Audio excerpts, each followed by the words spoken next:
ऐसे इस विषय पर विदेश मंत्री जी और सर्वदलीय बैठक हो चुकी है। मैं इसलिए इस विषय को उठा रहा हूं क्योंकि विदेश मंत्री ने दोपहर को उसके ऊपर बयान देना है, तो हमारी जो चिंताएं हैं उनको भी अपने संज्ञान में ले लेंगे जब वो बयान देंगे। तो मैं 2-3 बातें आपके समक्ष रखना चाहता हूं। बांग्लादेश से अध्यक्ष जी भारत का एक विशेष रिश्ता रहा है।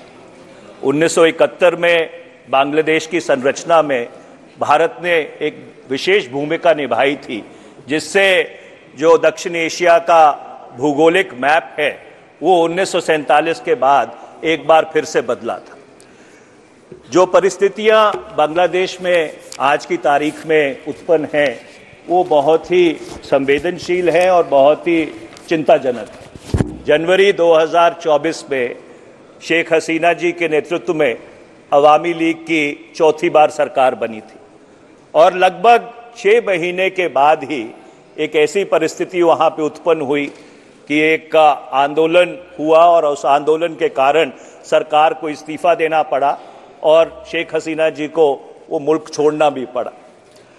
मैं अध्यक्ष जी आपके माध्यम से सरकार के संज्ञान में ये बात लाना चाहता हूं कि सिर्फ बांग्लादेश ही नहीं है, पिछले 3-4 वर्ष में दक्षिण एशिया के कई ऐसे मुल्क हैं जहां पे राजनीतिक अस्थिरता काबिज रही है। चाहे म्यांमार हो, चाहे श्रीलंका हो, चाहे मालदीव्स हो, और पाकिस्तान में भी जो फौज का वर्चस्व है वो सिविलियन सरकार के ऊपर बढ़ता जा रहा है।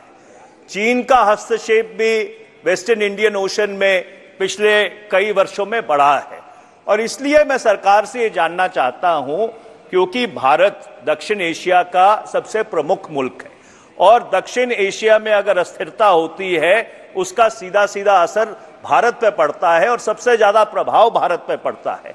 तो मैं सरकार से ये जानना चाहूंगा, जब विदेश मंत्री जवाब देंगे, कि पिछले कुछ वर्षों में दक्षिण एशिया में राजनीतिक स्थिरता को बहाल रखने के लिए भारत सरकार की तरफ से क्या कदम उठाए गए हैं और अगर ये जो राजनीतिक अस्थिरता है ये इसी तरह फैलती रही तो इसके जो नकारात्मक प्रभाव है वो भारत के ऊपर क्या पड़ने वाले हैं, ये मैं आपके संज्ञान में लाना चाहता हूं।